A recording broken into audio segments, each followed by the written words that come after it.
2 Tage vor Beginn der Weltklimakonferenz in der Bundesstadt. The polar ice caps are melting. À la veille de l'ouverture de la COP23, Sapagkat berwarna kekuning-kuningan menyelimuti kota Palangkaraya sejak pagi tadi. The United States, as expected, will withdraw from the Paris Climate Accord.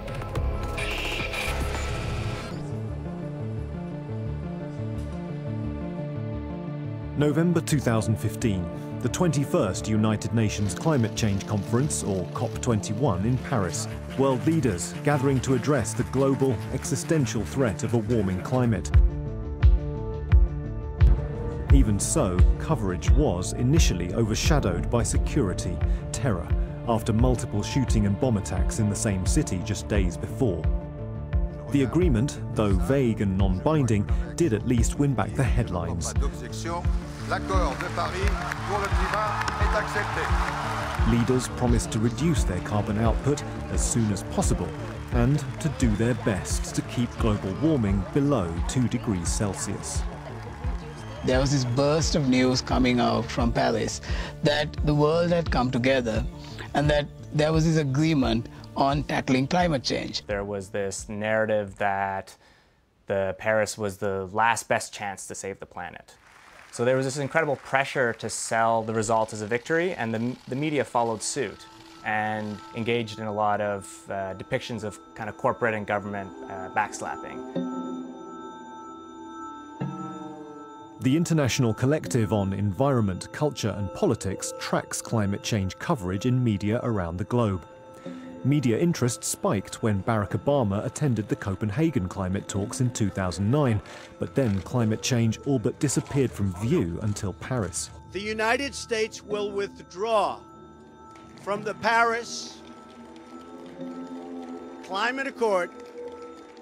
Earlier this year, headline grabber-in-chief Donald Trump put climate change back in the news when he decided to pull the US out of the Paris Agreement. Media Matters for America watches US mainstream media for their climate coverage. Their most telling finding is that aside from when world leaders are raising or dashing hopes, most of the time there's simply nothing to see. In June of this year, there was a big burst of coverage when Trump announced that he was going to pull the US out of the Paris Climate Agreement. And in the year and a half in between, there was almost no coverage whatsoever in the US media.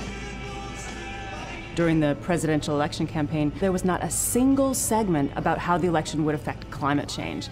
That was a huge miss by the media. Donald Trump said more than once that he intended to pull the US out of the Paris Agreement, but the media did not cover that. The story evolved from COP21, the hope, and then there was this sudden evaporation of that hope. First of all, it's a tragedy because climate change is a real problem and it is causing enormous uncertainty and instability around the world. In effect, it created this buzz where suddenly everyone was talking, okay, what is climate change? What is happening? Why is it important that the US stays in this agreement? Or why is it so bad that the US is pulling out? Yes, they like what we're about to sign. The Trump effect only underlines the media's tendency to seek villains and heroes to focus our attention, to look for someone or some country to blame.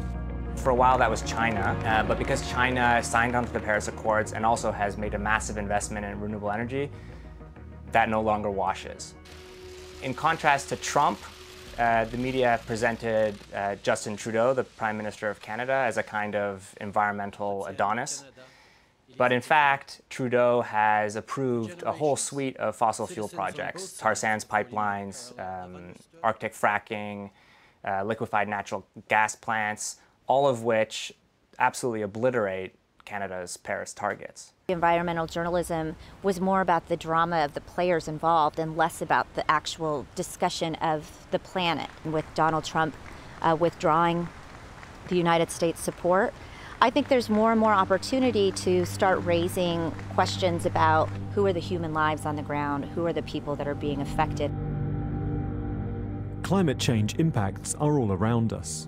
Once-in-a-century weather events are happening every year, and scientists agree that if much more is not done soon, the worst by far is yet to come, posing journalists the question of how bleak to paint the future and how audiences might respond. If you look at stories that come out about climate change, it's all about doom and gloom. Sea level rise won't stop at 6 feet. They're likely to rise at an even faster rate. It's all about disasters, how climates are changing and people's lives are changing for the worse. So there is fear, and people really don't know what they can do. When you talk to environmental journalists, there's that conversation that's happening in terms of striking a balance between being overdramatic, or is that drama necessary today? There was a recent cover story in New York Magazine about the worst case outcomes of climate change. A lot of climate activists and advocates were unhappy because they felt like he was presenting such a grim scenario. But the fact is that the story did really well. It attracted a lot of attention, a lot more than most climate coverage does. On the one hand, there's a real need or a real desire amongst journalists and the press in general to tell the story in all of its seriousness. On the other hand, there's a real desire not to make people too scared.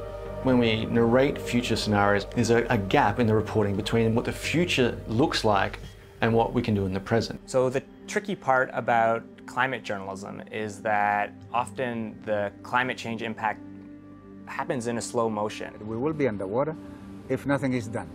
On the other hand, sometimes climate change plays out in shocks. That monster hurricane, the strongest ever on record in the... So it's precisely in those moments of climate shocks that we need the media to be honest and clear about how climate change is a factor.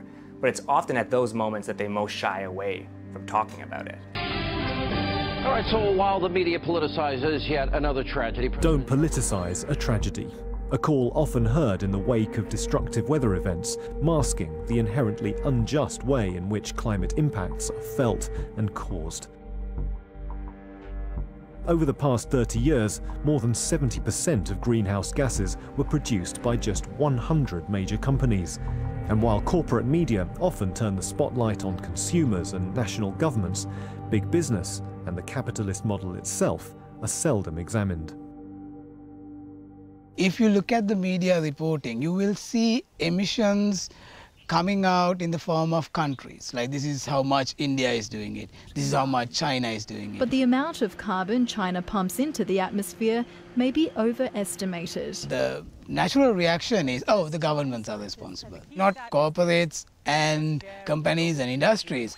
So in an era when neoliberalism has, I think, shut down really effective political choices, the media often downplays the solutions that are possible. Climate change. There's a real disconnect between what people know should happen and what the media tells them is possible. They rarely address solutions that are actually commensurate with the scale of the crises we face, namely, large-scale economic and political changes. Realism is the problem here. It's unrealistic to expect politicians to basically say, well, that's the end of capitalism. We're going to do away with all the money-making, the profiteering, the environmental destruction that it's all built upon. Now, if it's unrealistic, why would you report about it? Really, the only hope is just an incredible explosion in innovation. One of the things we see in press reports on climate change is the idea that there's some sort of magical technology that can fix things for us, or maybe the market will do it.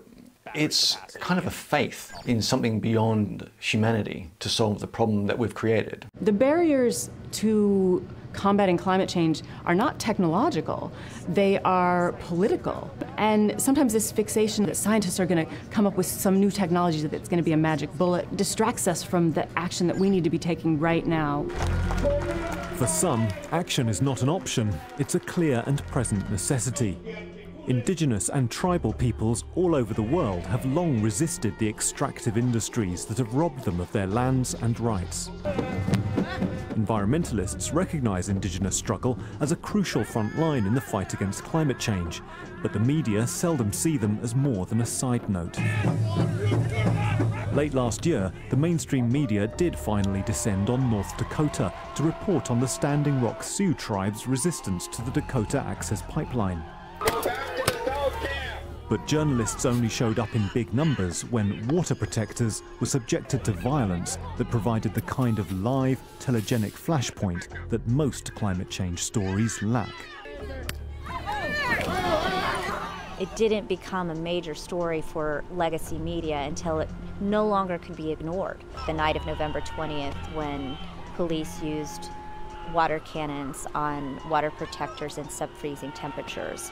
At that point, media no longer had any more excuses for why they couldn't send crews out to what had become a very alarming set of circumstances. Dave Archambault is a tribal leader for the Standing Rock Sioux, the tribe that really instigated this resistance movement, and he has spoken very eloquently about concern about climate change and how that intersects with the tribe's concern about their water quality and tribal sovereignty. How do we lessen our dependency on an archaic industry like fossil fuels? But those arguments very rarely made it into media discussions of the Dakota Access Pipeline. Within our settler colonial culture, there are these deeply held racist myths about indigenous peoples as dysfunctional, as obstacles to progress, simply shoved aside by history. And I think that was why in South Dakota, it took so long for the mainstream media to finally turn their attention to what was really a historic standoff with big oil in America. Standing Rock is not a standalone case. This has happened over and over again in tribal community here in the United States and around the world. So is it going to take bottom-up voices all the time to tell these environmental justice issues, or is it now the onus on journalists to talk about climate justice? Turning deadly, ravaging islands. Covering climate change means communicating urgency without killing off hope. Looking beyond elite politics to where grassroots movements are already taking action. Identifying the actors and the system that got us here in the first place. But to represent climate justice requires one more crucial step: to identify and give voice to the victims who are feeling climate impacts, not in the future, but here and now. Treating climate change as a question of environmental justice means starting from its impact on people, rather than from abstract modelling or doomsday scenarios. The best of environmental journalism takes what are often private experiences of deprivation, of injustice, and enable people to connect the dots to create a shared experience around which they can organize themselves. The environment impacts politics, the social fabric, economics, everything. Communities that are finding it hard to feed their families, people moving out of their villages and going into towns. It's important to report on these vulnerabilities, because then you see how much of an impact climate change is having before the impact becomes huge. So it's the journalists who have to bring all these facets together and report this complex story, but in a way that everybody understands.